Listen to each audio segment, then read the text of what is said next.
Welcome, everybody, to another episode of MC Fireside Chats. My name is Brian Searl with Insider Perks and Modern Campground.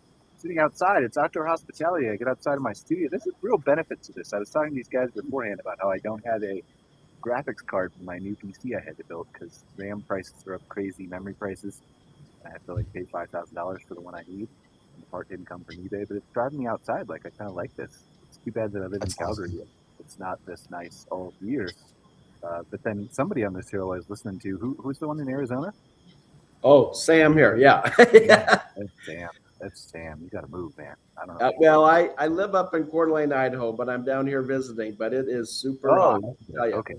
Yeah. It's the water. I mean, the Colorado River, they're going to take all your water away in Arizona. So you got to get back to that pretty fast. It's pretty challenging. Okay. Welcome, everybody, to another week of MC Fireside Chats. It's kind of one of those weird fifth week episodes. We don't have any recurring guests this week. So we just have three special guests for this year. I'm going to let them go around the room and just briefly introduce themselves. And we'll have a good show. Talk to you about who knows what. So, Sarah, you want to go first?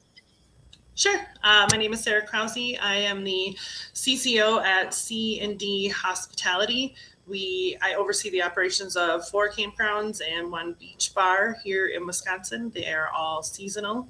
And then in addition to that, I also have my own business called Campground Manpower. Nice. If I was you, I would be at the beach bar all the time. But that's probably why I'm not you, and I could never do your job, and I'd be fired. So, what you got, Sam? Tell us about Guide Time. Sam Jankovich, CEO of Guide Time. My career's actually gone full circle. I started off in the hospitality industry, and my first job was a trainee at Westin Hotels. But now, for the last 35 years, I've been leading digital transformations for some of the biggest enterprises out there, and recently retired from IBM. And I'm now leading the charge at Guide Time, helping my son, the founder of the company, embed and build great memories through our marketplace directly with our hospitality partners. Awesome. Welcome, Sam. Excited to see what Guide Time is. I've seen a little bit about it on my LinkedIn feed, mostly from Quentin.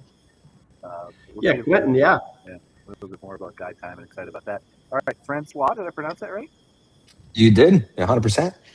You got it right. Because I've been in Canada for a few years now, and I have to practice. My girlfriend learns French on the phone every day. She's been doing Duolingo for I think almost 280 straight days, because we went to France for the SET conference last year. Oh, nice. And then she's been she knew a little bit of French before that, but that's my cheat code as my girlfriend. But tell us about yourself. 100%.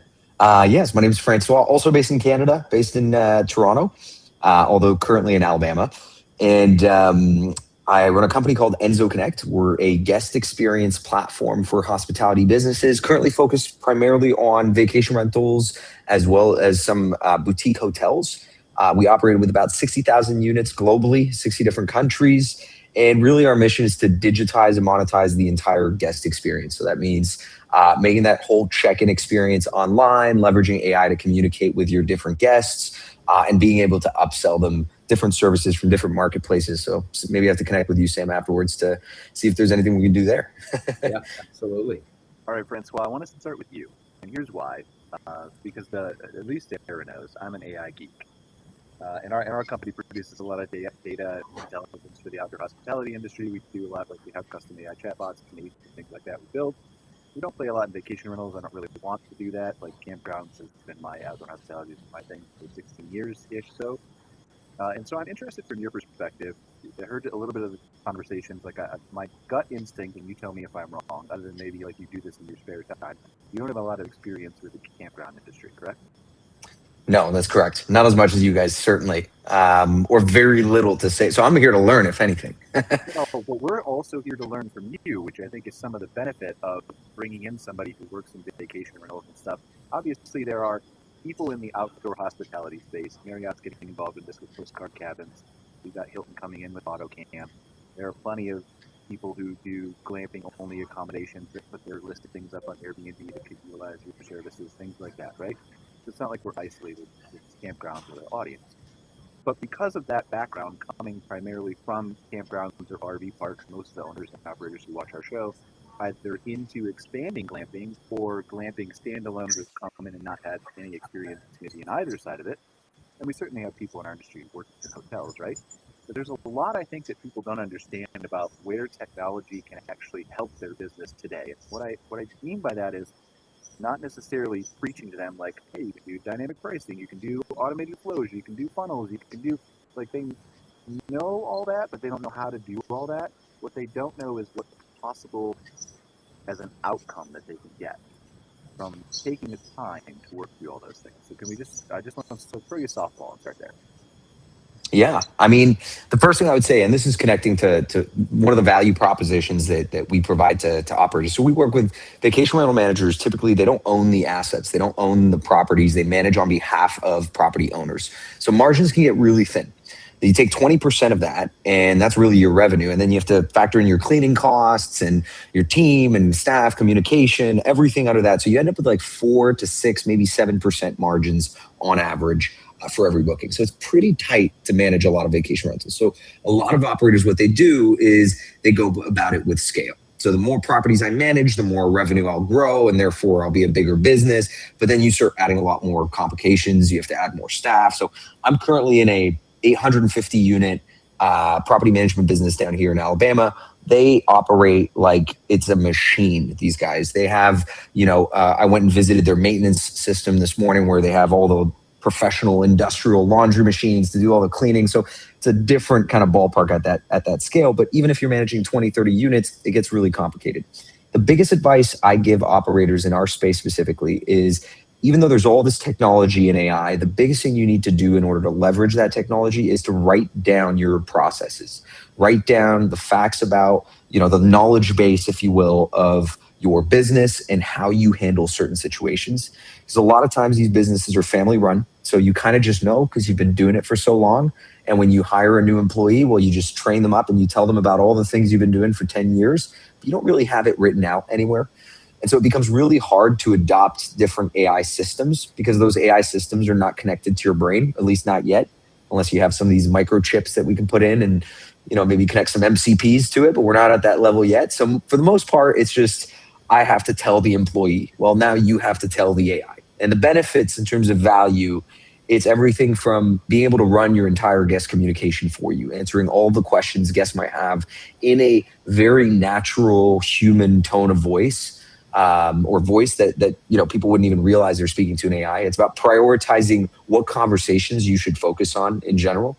Guests that are in-house that are having issues, guests that are about to check in that are having issues, or guests that have booked for in 6 months. Should you answer that one first?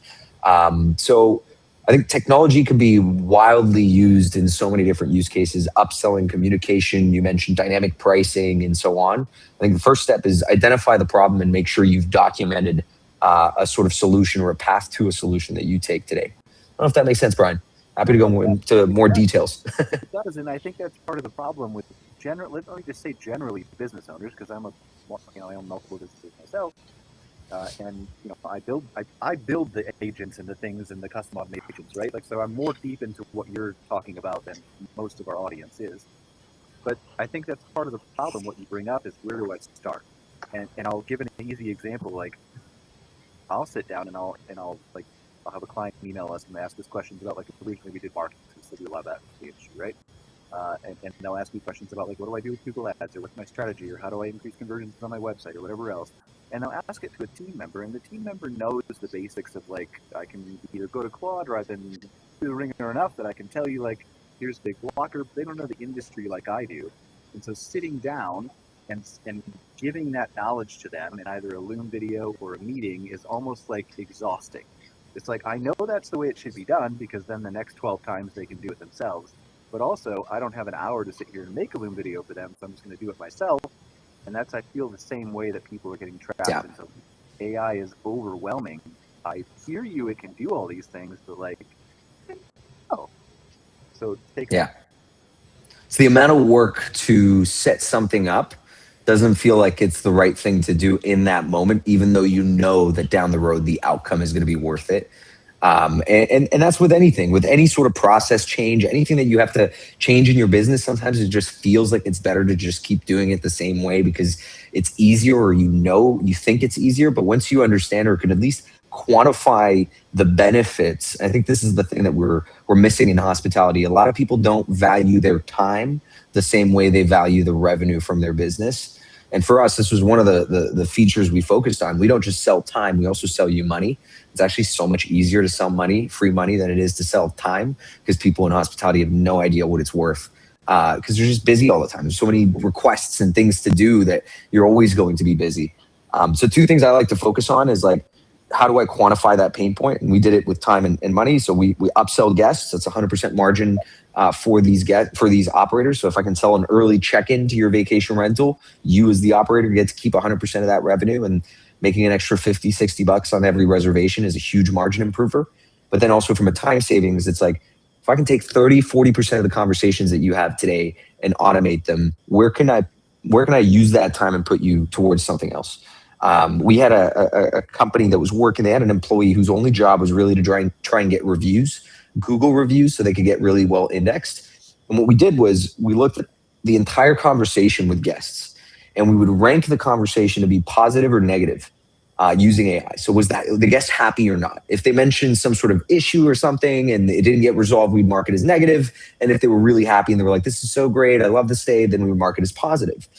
And we then asked every guest that was positive to leave a 5-star review, and any guest that was marked as negative to fill out a Google form to say, how can we improve the experience? So then we 7x'd all of their Google reviews, because well, they were scared always to ask for Google reviews because they never knew if they were going to get a 5-star or 1-star. And it was just always this kind of big gamble. So then they got someone on their team whose job was to go through these conversations and try to identify a few gaps and tell those guests, can you leave me a review? And this is a perfect example where we're saving time, we're generating more revenue in a way because we're getting all those high 5-star reviews. So you get more bookings, more visibility, and all the things I'm sure Brian and Sam and Sarah, you guys know of around the importance of those reviews. So just a small tactical example of the many things that you can do that'll drive ROI. Yeah, and it's not all AI. It's AI, like what you're talking about could be automated, but it doesn't necessarily need AI. That's right. There are pieces that you could build within. But Sarah, how do you think about all this from an operator perspective? Well, I think that's a great idea, and we had actually switched reservation systems because they were offering something like that, but it didn't turn out to work that way. But that automation itself is really cool, and I wish we could figure out a way to do that, because we are always looking to get those good Google reviews. You definitely get the bad ones all the time, you know. So our 1% of guests that are unhappy are always the first ones to complain anywhere. So I love all of that. And as you know, Brian, we're always trying to implement any sort of AI automation processes into our business, especially because we have so many of them. Yeah, I mean, and that's part of, like, I can only imagine with running the beach bar too, in addition to the campgrounds, obviously, or easy, but just beach bar. Where do I start? How do I do the things? How do I, right? Yeah, and I had actually fed all of our invoices into chat at some point and said, get me a par list for the summer. So, because a lot of times at the end of the year, we have a lot of stuff left over. Set up a par list, set up an order guide for my cooks, for the people that are doing the ordering in the bar. And then Chad had actually been like, you know what, we should make this manager guide. But it was honest with me, which was kind of cool, because it was like, it's going to take us definitely a few days of hard work. So let me know when you're ready to do it. But all of that stuff, I'm in trying to find time to do it. Yeah, and I think that's the biggest issue is the time, right? And so obviously there are vendors and suppliers like Francois, right, who offer services that can speed those things up.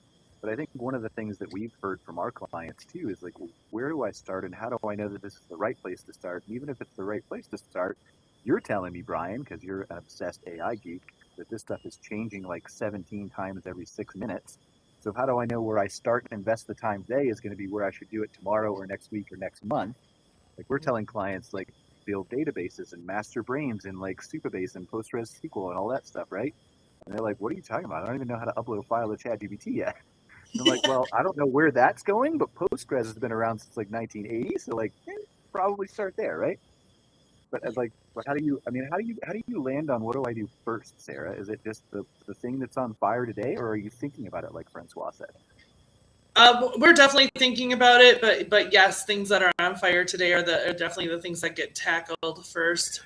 We have spoke about processes. I think we've spoke to you a few times about implementing some things, and so in the off season we're looking at what can we do and how can we be better and what can we implement to do better. So, things like contactless check-in and using the app to register guests and all of those things are things that we rolled out in the off season. But like this time of year, we're looking at building, right now I'm building my seasonal agreements because those go out on Saturday. So we're already looking to next season and building our seasonal agreements, and then those figuring out how, because now we will have them sign them online in our reservation system. So figuring out how to automate that correspondence and have that all, so we're paperless. So there's all these different technologies out there but it is a lot. When you look at it, you have to do the programming, you have to figure out what you're doing, and there's people to help, and sometimes the people that are helping aren't helpful because they have these amazing big brains and I don't have, so they're like, yeah, it's just easy. Just click these things. And I'm like, Control Alt Delete, buddy. That's what I got.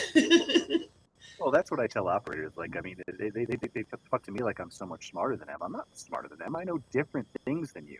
Put me behind a desk at a campground, tell me to run it. I'd look at you like a deer in headlights. I don't know what I'm doing, right? It's just the one thing that I managed to learn and talk about. So, but yeah, you're right. It is especially hard, I think, for a campground because you're taking away you take away your summer season basically from implementing any of those processes because you're running around too much and doing too many things that are important in the moment. Have you tried spiking the drinks twice as hard at the beach bar and then maybe be a little more chill and you can just do some work during the summer? I mean, we did add buckets of booze to the menus, so that does seem to be helping. Nothing I say on the show should ever be taken as advice. Yeah. Sam, what do you think of all this? I know we want to dig into guide time, but just but no, I think this is a great topic because at Guide Time, we first of all, being at IBM and IBM creating Watson 20 years ago, we've been in the AI game for quite a while, but I'm a big data guy. And so we built our platform on Salesforce. So we have attribution with all of our data elements on how we can use that data and automate that data through AI. But the way we view it is really by work stream. And I'd say one of our biggest challenging work streams is curating supply of experiences in local markets. And so we used AI to really on how we drive automation, to find the outfitters, to onboard them. And actually we built an agent that automates the whole creation of the listing, which is really what we're selling. So, and we've taken that onboarding time of a particular listing, building it from like 45 minutes down to less than 5 minutes. So it's all about scale. And I say one of the other agents that we've got in the progress right now is automating the schedule management between the outfitters and guides when the actual request and the booking comes in, to where an outfitter can just go into the agent and see who on his squad's available, ask a question, it'll bring up, and you can automatically assign that trip to a guide. We also wanted to automate on the front end in our marketplace. Instead of going through thousands of listings and trying to find what you want to do, we created an agent called Scout, and you can go into Scout and say, hey, I'm going into this market, on these days, and I want to go do this type of activity. What do you have? And Scout will bring up the top 6 selections. You can just click on it and you're on your way. So, but it's all about work streams. It's all about data, and you've got to be able to scale, because like Francois was saying, there's not a lot of margins in these business. So we've got to, we have to scale, and AI has been a great tool for us. Yeah, I think it's interesting the way that and I know a little bit about Guide Time. I want you to tell our audience a little bit more in a second. But I think it naturally fits into kind of our conversation about where do I start, what do I do, what do I optimize? Because for an owner operator, and if I'm going to spit anything out of my mouth that's wrong about guide time, you just yell at me, right? You just scream in the middle of my conversation to make me stop. But from what I understand about it, like it embeds on a website, it gives people an area, a list of, again, there's more things, right? Yeah. But the product, end product for a campground owner. We work with one of your partner properties, HDRR Hospitality. I think they launched at Savannah Lakes RV Resort.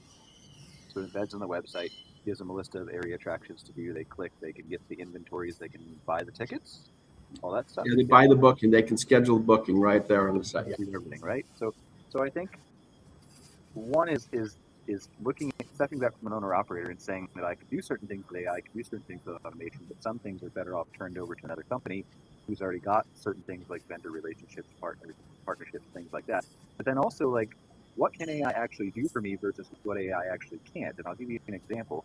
I'm more of a shoulder season traveler person. So my girlfriend and I typically go on trips in May and September every year. Not because we don't want to go in the summer, but because it's less crowded. Almost all the places we go in May and September. And if you pick the right places, it's great. But often I will go to ChatGPT or Claude or whatever AI I'm using at the time. We built our own AI platforms now with local models. But like you go to that platform and it will tell you, hey, I've got this great itinerary planned out for you in May. And because it's shoulder season, it doesn't know, are the ferries running? Are you sure they're running? Are you positive they're running? Are you 100%? Are you sure the hot spring island in northern Canada that I want to go to is going to be open that week? Oh no, it opens the week after I fly out. And so there's all kinds of nuances there where like you can get a lot of information from AI, but ultimately it helps to have a partner like Guide Time.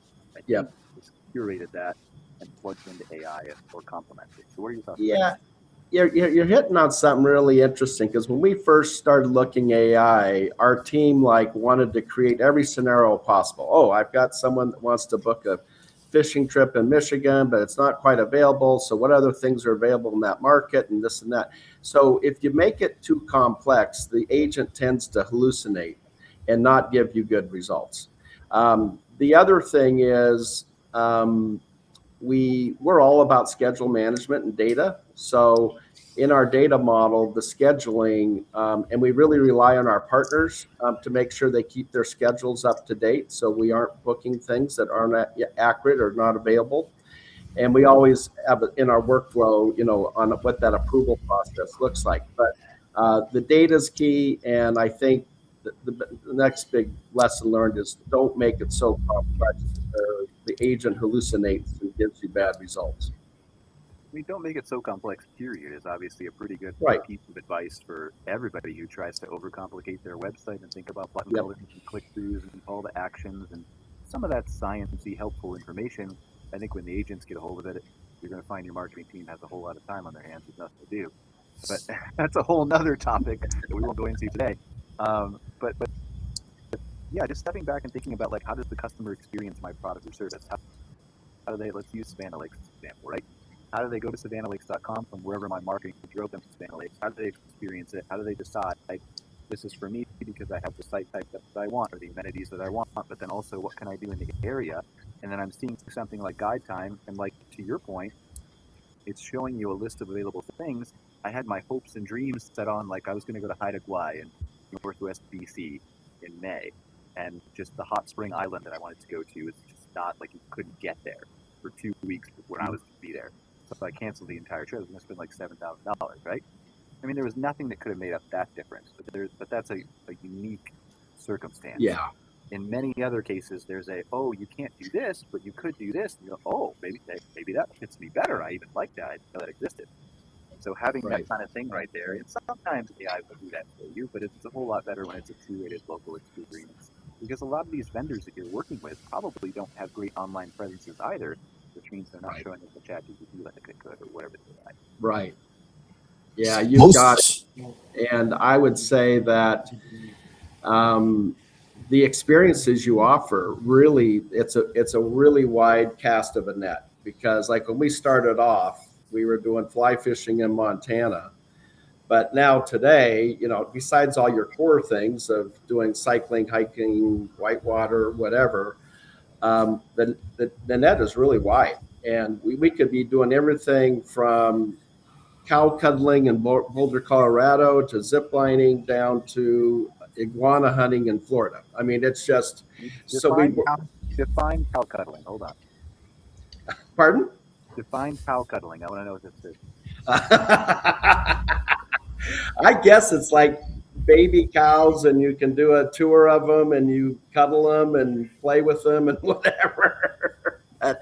But and I think that's really what makes the big difference. Instead of having some big, massive marketplace with all these things, working with the local campsite or RV site on what's unique and different in my area, and what are the experiences that I want for my guests, and then us going out and curating all those experiences and we don't try to make it too complex. If you have 25, 30 really unique experiences in an area, and then you've got multiple outfitters that offer that, so we always have backup.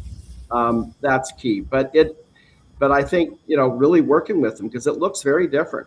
I mean, we did some properties with Lark up in Stowe, Maine, and the things they're doing up there are completely different than other places. So, and that's what makes your property more unique and different. It's really creating those memories and a memory destination versus just going out and saying, I'm going to book a campsite. Sarah, I want to know what from your seasonal site perspective, from your 4 properties, right? And then Francois, I want to know what you think about this, from how important that experience is from the hotel vacation rental side, because in outdoor hospitality, we've been preaching this, at least I have. Several other people I know have been preaching this to clients and calls for months. I've been doing it for years. It's like you have to build the experience, especially in the RV world where but most people, obviously not Sarah's part, way up the class above it, right? But most people since the 60s have been building parking lots for RVs. It's all we've been doing. And we need a difference maker. And whether that's on the property through an amenity or a service or a guest experience or customer service or something else, and if it's not there or can't be there, then it needs to be something through like a curated experience, like a guide time. Not that you need guide time, but that you need to bring sorry, Sam, just being yeah. In the middle. Like guide time helps, right? But you don't have to have guide time. You need to figure out a way to present to your guests, like, why am I the compelling option? There's a client we work for, Rock Springs RV Resort. CRR was on my mind. They're managing them in September. They have one of the world's most famous little pie shops, I guess, right outside the corner of their entrance. So they're big on that, right? But things like that. Why am I coming specifically to you? Why are you the best location for me? And if it's not your amenities, your guest service, whatever else, obviously we can all focus on customer service. But if it's not something on the property, then what is it?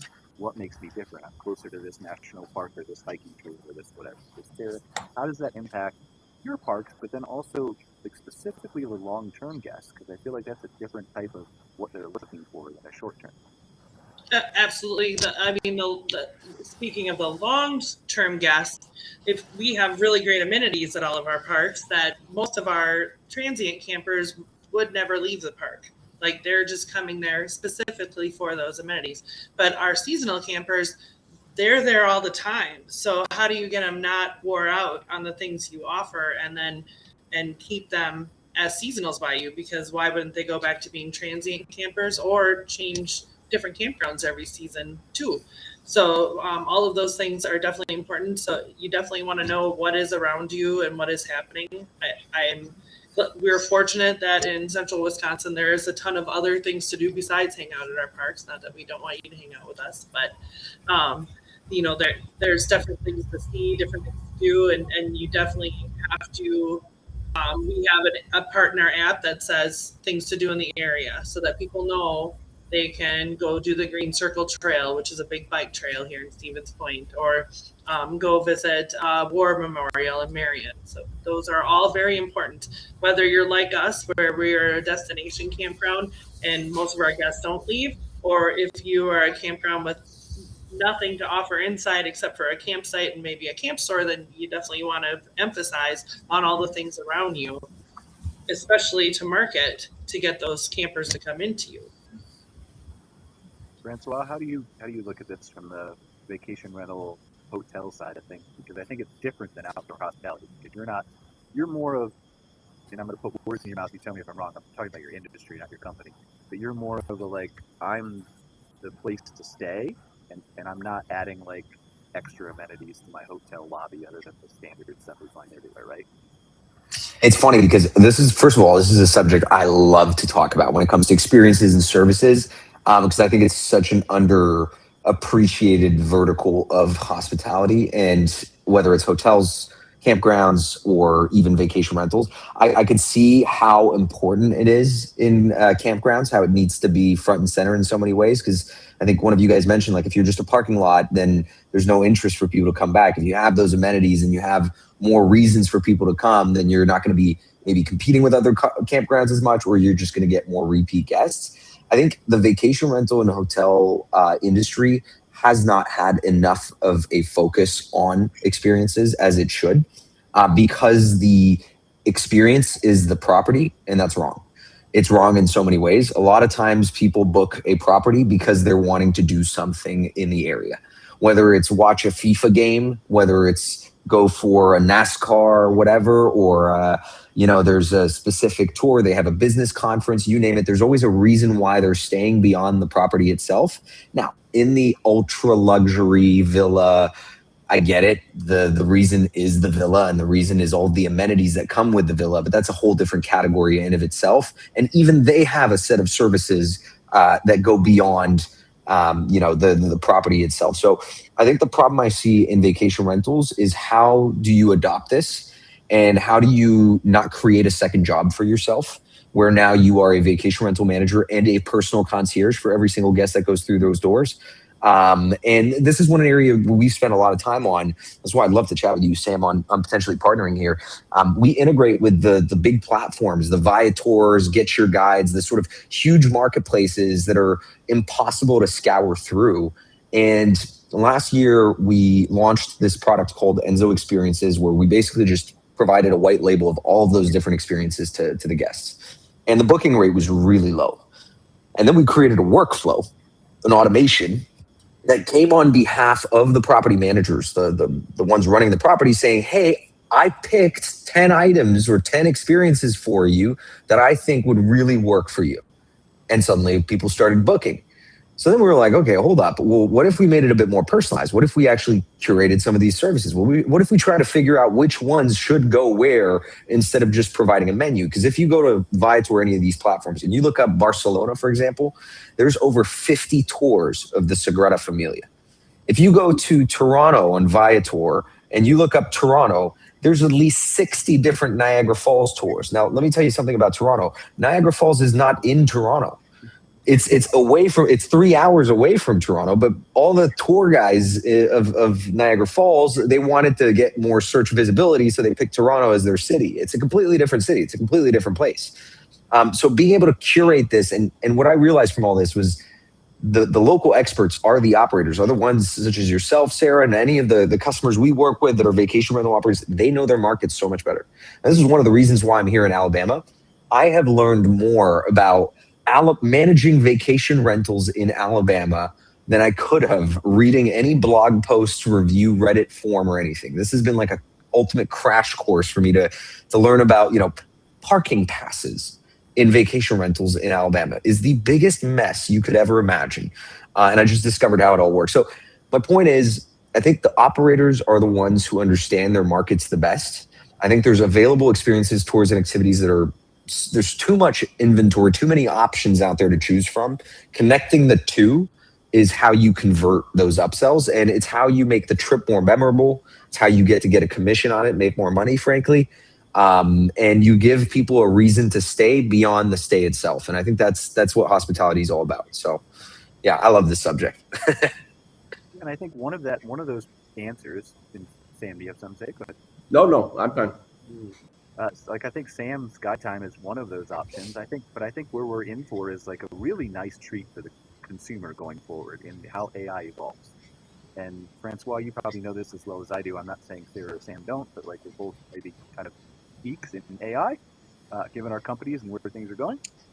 But I think AI quickly goes to way, way, way more personalization, in that you can already connect your Gmail and your photos and your calendar and all that to Google's AI mode.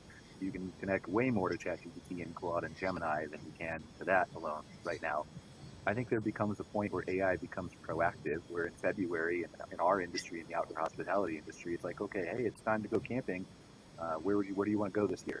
Or maybe it doesn't even say that. Maybe it just knows based on your emails and what you're talking about and all the privacy things that are going to probably get even worse as we go forward. But it just says, hey, it's time to book your camping trip instead of waiting for you. Here's something I've selected for you. It's in North Texas because I know you like heat, but not too much heat. And then it's near a river because I know you like water, and it's near shade, and it's in the exact dates I know you can get off of work because I have access to your calendar and your kids are at school. And it's just going to present you with an option, and it's going to give you an itinerary of 2 to 3 examples of what you should do. And in 99% of cases, people are just going to be like, yep, you know me way better than I do. Book that. I can't imagine, like, probably me, because I'm so, is anal retentive a word I can say on a podcast? Like, specific about when I trip plan, right? I just want to pick everything. It's part of what I enjoy doing. And so I can't imagine handing that over to an AI. But at some point, you're going to get to the point where, like, people, like, nobody's going to say no to that. Like, who's going to be like, no, I think I'm smarter than you, AI. I want this instead. Yeah. And finding the right time for those offers, right? Because it's not, one of the things we'll sell is an early check-in. I love this product because, well, first off, it doesn't work if you sell it at checkout. I'll tell you that right now. This is a quick little trip. If you try to sell an early check-in at checkout, it doesn't work. But, if you send the message a few days before, the right time and things like that. But then there's also data that tells you this guest is 100% going to pay for the early check-in. I'll give you an example. We have a property manager in Iceland. Any flight that lands in the morning is landing from the US or vice versa. Anyone coming from the US is landing in the morning. So if you're going to land in the morning, you're coming from the US or Canada, you're arriving in the morning, and your check-in's at 4 p.m., of course you're going to pay for an early check-in for 25, 30, 40 bucks, because what else are you going to do? And if not, what are you going to do? Luggage storage. So that's the second option. So we start collecting that data as part of our verification process for guests, which is like, hey, where are you from? And what's your purpose of trip, and different data points that make it more friendly. But then actually behind the scenes, it's about, well, if he has a +1 number, he's Canadian or American, so let's sell him that early check-in proactively and tell them, hey, we can give you a free early check-in for 3 p.m. or a paid one for 12 and make that available and prioritize him over maybe the French guy, and I'll say that since I'm French, who's coming in just to visit and is going to be landing at 7 p.m. instead and won't even be checking in early. So that data, collecting the information and actually being able to use it is how you're going to be able to drive personalization. And I think that's where the world's headed. So I'm excited for it more than anything. Yeah, and there's a balance between being creepy and being helpful, right? I don't mind the creepy. Most people don't. Like, honestly, Yeah. we've seen that, especially in the United States. We've seen that, and I live in Canada, but we have a few laws up here, but it's basically the same way. In that, like, there's really a free-for-all for everything, whereas Europe is more locked down with GDPR and stuff like that.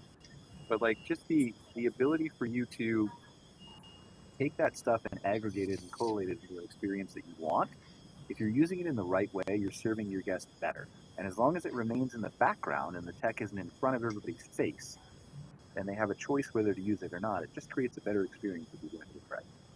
Yeah, 100%. Sarah, do you use anything to like personalize guest stays like that in campgrounds? I wonder how that works in the campground specific. Like, you collect information about guests and what they're planning on doing during their stay? Not too specifically. Like, we put in notes if somebody says it's a birthday or, and some sort of flag. But after listening to you talk, I was already like, so what kind of text or email can I automate to get ages of everybody traveling and then send them suggested activities to do while they're here? So yeah, that's sparked a whole lot of automate that and run that all through AI. Yeah. You take we use RMS. Is that what you use? Yes. Mm-hmm. Yes. You just take RMS, Campspot, Mebook, whatever you're using, right? You take the e-commerce data that you get from the checkout window, and then you automatically use that as a trigger to send them a form to fill out. Then you take the form fields from that, merge it with the dates they're staying in Campspot, run it all through AI, and give them a guide to everything they need. And then you send them a SAM to actually book the stuff. Yeah, love that. This is just purely for us today. We're just educating ourselves. That's fine. Like, we're educating the audience. You're doing that too. So Sam, what does the future look like for Guide Time? As you step back and look at how you're automating processes to make yourself more efficient, like, I think we're headed toward a world where the AI picks everything for you. But I also think we're headed toward a world, like Francois said, where we're going to need the integrations with that AI from platforms like either a Guide Time or a Viator or something like that tells the AI what's available. It's like we're going to talk about UCP, Universal Commerce Protocol through Google. That's too geeky. But like just presenting the AI with this is available on this date at this price, here's what it's about, that kind of stuff, right? So it's not going to lie and say that ferry is available today. It's not. So I think that's where we head. If I'm right, or many of the interactions switch to voice, which I think is naturally going to happen, because who wants to sit down at a keyboard and type when you can talk it in complete sentences? At that point, where does Guide Time go? Or you got to be careful. But you got to be careful because there is a human element, definitely, because that's what we're doing. We're providing experiences for people and memories. And we try to use AI anywhere that we have a process that we can fix and do it at scale. But then you have the human element, like these outfitters and guides, we need to vet them. We need to talk to them. We've got to make sure that they are who they are and that that experience that we're providing for the customer, that we vetted these people. We know they're licensed, they're insured, there's a process. A lot of that we do online and we scale that, but there is a human element. And there's always the chance when a booking, something they have to cancel or whatever, where there's a human element there too. But I'd say that, I think 5 years from now, every campground, every RV site, any outdoor boutique will have some sort of an experience platform. And so we're trying to, and I think we kind of saw the wave starting about 3 years ago when my old employer, Starwood, announced the Field and Stream brand that they were going to build outdoor boutiques in 130 locations across the country. And then we saw Marriott with the outdoor collection, and we saw, Auto Pet Camp and all these other things popping up. But it's there, and it's experience led, and people are picking their destinations based on experiences. So I think we're just kind of at the beginning of this, but in 5 years, it will be just part of the overall experience on how people choose and book, what destinations they're going to go to. So let me be more specific, and I'm just going to push you a little bit, right? Like how does Guide Time fit into that ecosystem is specifically what I'm wondering. I'm not saying I believe it's unnecessary, because I don't. Yeah. What I'm asking is how do you fit into a world where the consumer no longer visits the website because the agent is doing it for them, and or the consumer is talking to voice? How does Guide Time fit? Because the human element is important. I'm not arguing to get rid of the human element either, but there's going to be a lot of people as AI gets better and better. One of the earliest examples I gave is I was on LinkedIn. We released our AI phone agent like 2.5 years ago, the first version of it. And some lady commented on my LinkedIn post, and she's like, I will never want to talk to Gouelo on the phone. And my response was like, as soon as you call your cable company and the AI can solve your problem in 8.5 seconds versus transferring you for 2 hours to 9 different people, you'll never want to talk Amen. Try calling Rogers in Canada and come back to me and let me know if you don't want to talk to an AI. But it has to be set up the right way. So thoughts on that? Yeah, I think that's a great question. I think there's different ways to skin the cat of what we're providing. You can go get your local providers and outfitters and do it yourself. You can go hook up with some of the big booking platforms like Viator and all those. But what we provide is that embedded experience layer totally in the booking journey of the site, to where it's all white labeled and it looks like it's your experience, but we provide all the booking, the payments, the collections, the cancellations, you name it. And it's all a turnkey solution built on the platform, but the platform is tailored and curated based on that local lodge or site or whatever. So those experiences are just not something generic where we offer the core 6 things everywhere. We're curating on a local and providing that local experience. Yeah, I still think it's important. I just think you end up plugging into like a ChatGPT as maybe an API or something. Yeah. Then you get that. Yeah, that's it's definitely a possibility. I would say also that idea if it makes you a billionaire. I love it. One of my last projects at IBM was with a major airline provider, and they built a pilot around the travel of the future. And it's right what you were talking about, Brian, where the pilot was with this this airline, and they partnered up with all their partners, whether it's rental cars, hotels, experiences, you name it. And you could go into the agent and do exactly what you're talking about, saying, I've got a family of 5, I'm going to Dallas, Texas on this week, and we want to do these things, we want to stay in this kind of a place, whatever. And the agent would come back and give them results of a standard, a gold, and a platinum package of what they could just pick the package and book the whole experience. But so that, that's where things are going for sure. Yeah, I'm excited for this, and I think Francois is probably excited for this, and I think the rest of everybody who runs a business is like, oh my God, this is terrifying. Please stop.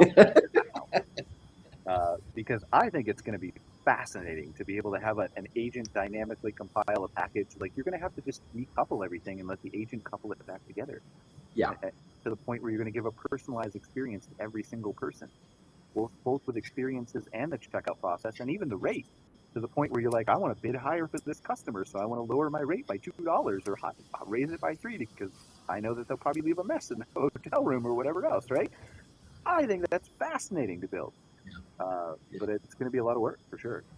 Yeah, for sure. Well, you need the data for sure, and you need the partnerships that you can provide, the experiences with. But the data, as long as you got the data and you got things designed where you've got true attribution of what you're going to serve up based on what personas, it's all there. It's just, it's all there for the making for sure. Yep, it's going to be exciting. Sarah, what do you think about this? Are you excited to jump into this? You're going to start tomorrow?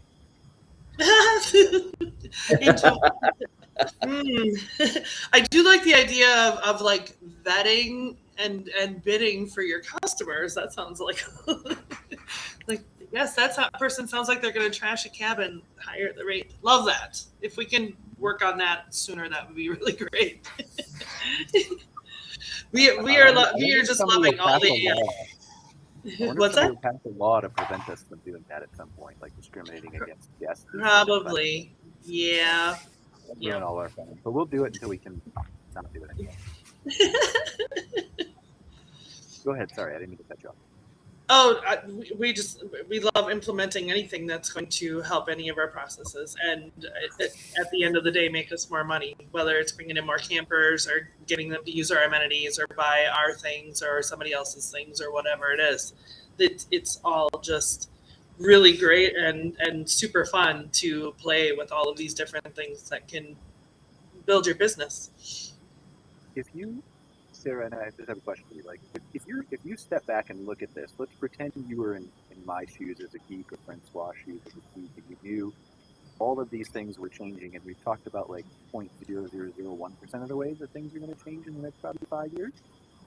And then you got 10 years, 15 years with robotics and flying cars and everything else that's coming down the pipeline, right? If you're an operator, and let's pretend you were in my shoes and you believed all the things that I believe, or that many people that are smarter than me believe, and you can talk, research, and learn about on YouTube, what do you do first as an operator?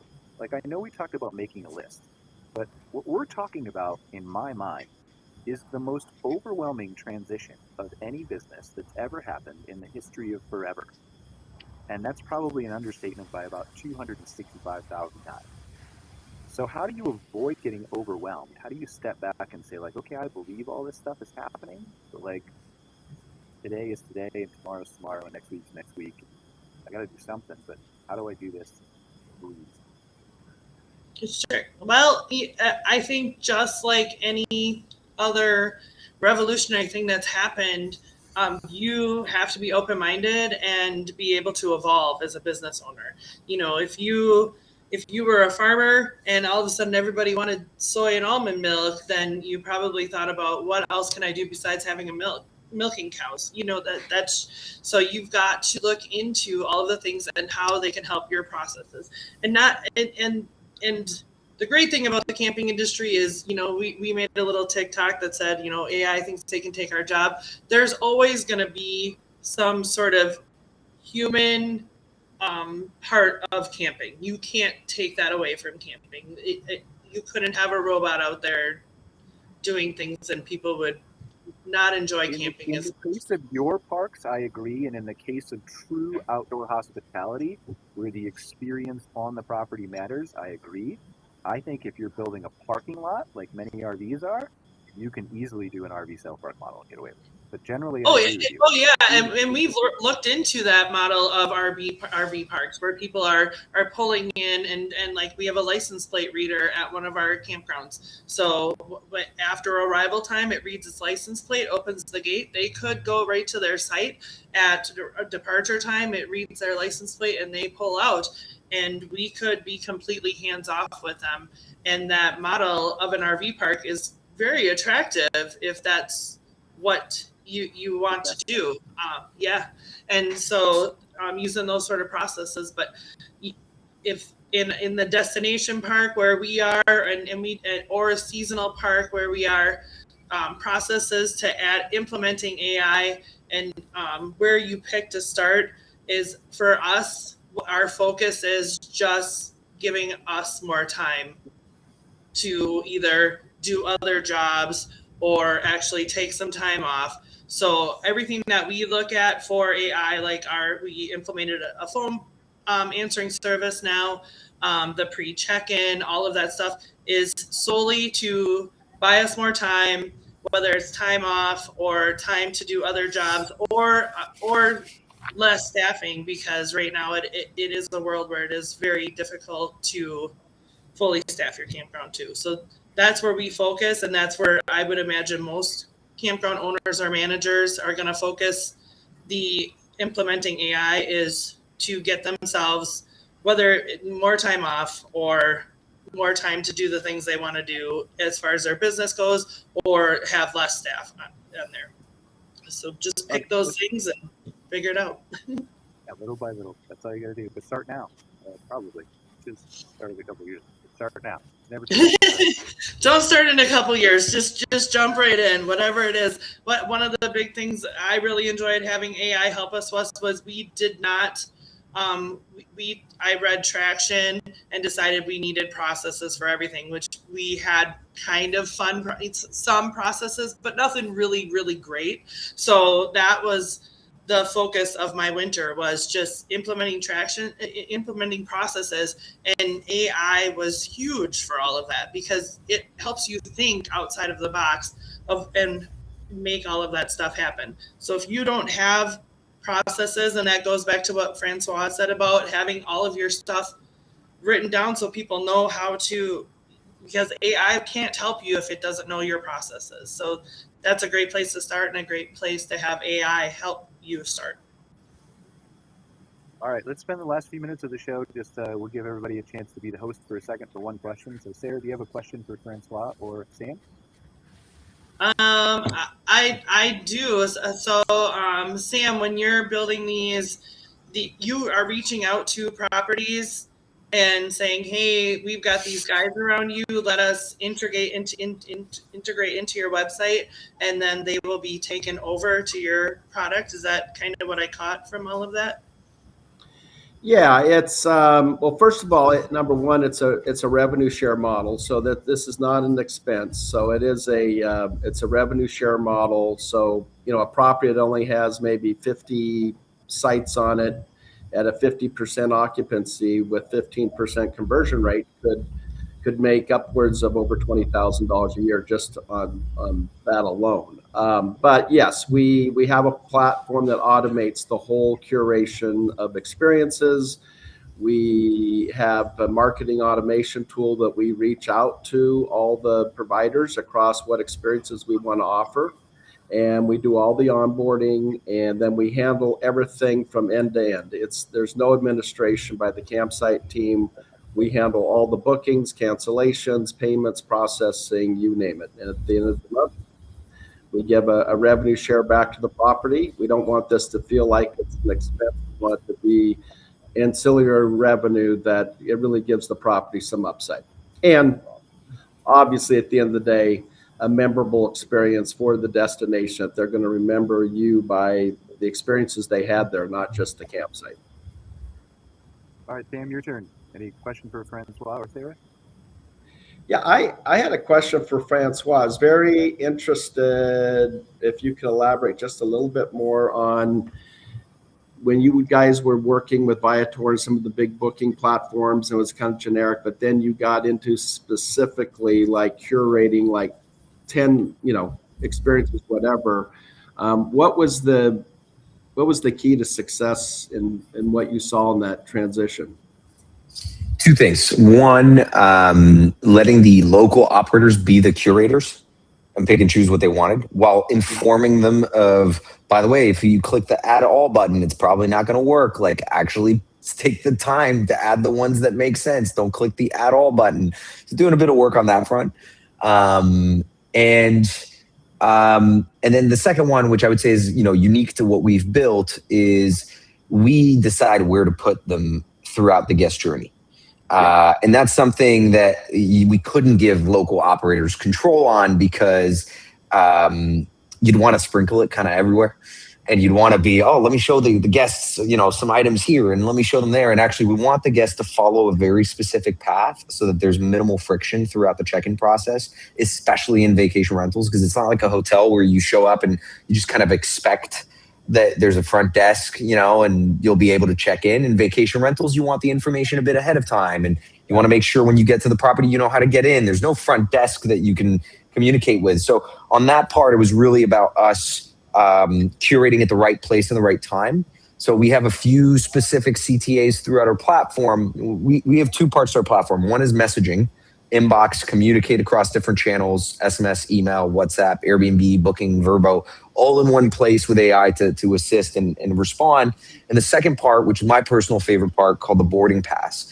And it's just like a boarding pass for your flight, but for your vacation rental or hospitality business. And if you remember, you go to an airport and you would check in, you could go to the gate or the little kiosks, and you can get your boarding pass there. Well, now, if you go to that kiosk, for most of them are going to look at you like, just go on your phone. Like, why are you here in line asking for a boarding pass? Like, just do it on your phone. So that is the concept of the boarding pass. And really, just like a boarding pass for your flight, there are steps that you need to take first, and then we'll sprinkle at the right time throughout those steps the correct upsells. And that's something we kind of mapped out that works really well. So I'm happy to chat, Sam, and see if there's things we could do together on that front. Yeah, 100%. I look forward to it. Thank you. I just want to say that I'm only at the boarding pass kiosk because WestJet's app sucks. Yeah. See, I'm a big Air Canada fan. I love Air Canada's app. And so there's actually a lot of inspiration of our boarding pass from Air Canada. But don't tell them I said that, because I don't want to get sued or something. No, some money. Which partners with WestJet, and I'm in Calgary. So anyway, Francois, do you have a question for Sarah or Sam, and then we'll wrap up the show? Yeah. I mean, first off, Sarah, I'd love to chat after the show, because I don't know enough about campgrounds, and it feels like there's a lot of nuances, differences, but similarities with some of the things that we do in vacation rentals. So I'd love to understand a bit more how that works. But I guess one of the questions is, like, how do you prioritize bookings across different channels with campgrounds? Like, do you get more bookings? This is going to be a first question. Do you get more bookings from various channels, or is it almost all from your own booking website? It's almost all from our own booking website. We had implemented Airbnb a few years ago, and there's a few other campground specific ones. I think Spot Tonight we've tried, and there might be some others. And the reservation system that we use, RMS, is really good about integrating with OTAs. So we did try giving them a whirl, but honestly, most of them come direct through our website, and so that's just the way we grab all of those bookings. I just told yesterday, most of our bookings, new bookings, I would say probably 70% of our new bookings come from our social media posts. So we just have a really great social media game. Yeah. I was going to ask, because this is the one thing that vacation rental operators dream they had. Most are at 70-80% Airbnb, 70-80% Vrbo, et cetera, which costs you 10, 15, 20%. Or at least it's 10, 15, 20% more expensive. So I was going to ask you as a follow-up question, like, what's the strategy that actually drives the most bookings right now for you? But you said social media is the driver. Yeah. Is it TikTok? Are you doing dances to get people booking? Yeah, we have done dances. Yep. Last week we created a video. We have a guy that works for us. His name is Bernie. And so we are now starting a series recreating scenes from Weekend at Bernie's. So two of my guys are dragging around my dead Bernie. We just do dumb stuff. But yes, I love it. We focus and show off of all the great things that are at all of our properties. And same thing with the beach bar and really that we just get a lot of attention from those places. So we're pretty fortunate. Not everybody has got a great social media platform to work with. So. And the last question, I know you told me one question, Brian, and here I am taking over your whole show, but one follow-up question would be like, how many repeat guests, like from those social media posts, you've got that sort of top of the funnel coming from marketing. Do you know how many of them come back to your places and book again? And is it a big majority? It is a big majority. Yeah. Okay. We could probably get some pretty firm numbers from the reservation system, but I would say well over 60% Wow. turn into repeat guests. Wow. Yep. Yeah. That's awesome. Yeah. But I think a lot of that too is specific to Sarah's property and audience, given that they're longer term, seasonal in central Wisconsin. There's not a lot of, there are competition around you. There's lots of campgrounds in Wisconsin, but you're not the overnight that's going to maybe choose a different place, and so social media is a different kind of content stream for you than it would be for a transient park, right? The other big part is we're not seeing a lot of long-term travelers. Like pretty much everybody that comes to I would say maybe 5% of our campers are from out of state. So, the people that are coming to our campground are also going to our competition 30 miles down the road the next weekend, going to our competition. They're not really our competitors, but they're visiting every campground in Wisconsin, and they're not going. This is what their whole summer consists of, is going from campground to campground. So they're just going to every destination park or whatever it may be. Most of our customers, our campers, are not coming from maybe Illinois, but they're not flying from Florida to go to River's Edge. Does that make sense? Yeah. All right, let's wrap it up real quick. Sarah, final thoughts, and then where can they learn more about your campground if they're interested, or campgrounds, or whichever, campground manpower, whatever you want to promote. You can definitely learn more about our campgrounds at cedhospitalitywisconsin.com, and we have all kinds of exciting stuff. So if you're in Wisconsin, we do have a big rock fest at the end of August. Come check that out.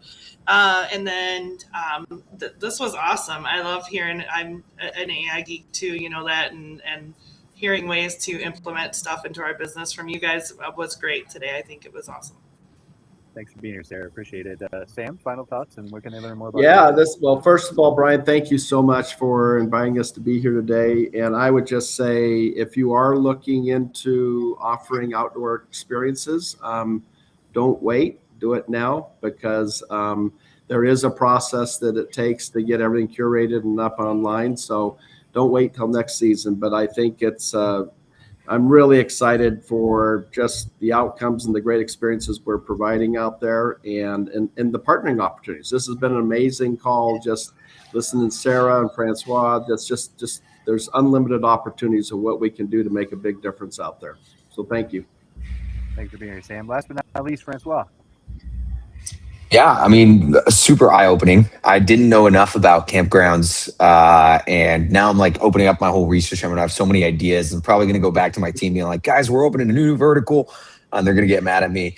But no, if you guys want to learn more about Enzo Connect and what we do and how we help hospitality businesses, just go to enzoconnect.com.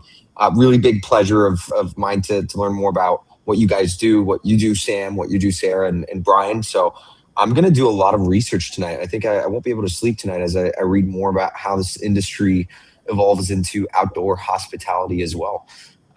Really appreciate it.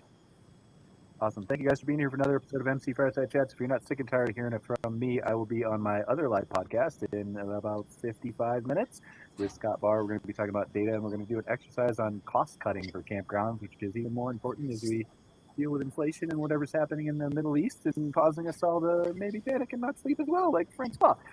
So we'll see how that goes. If not, we will see you next week on another episode of MC Fireside Chats. Take care, guys. Appreciate you. Thank you. Thank you.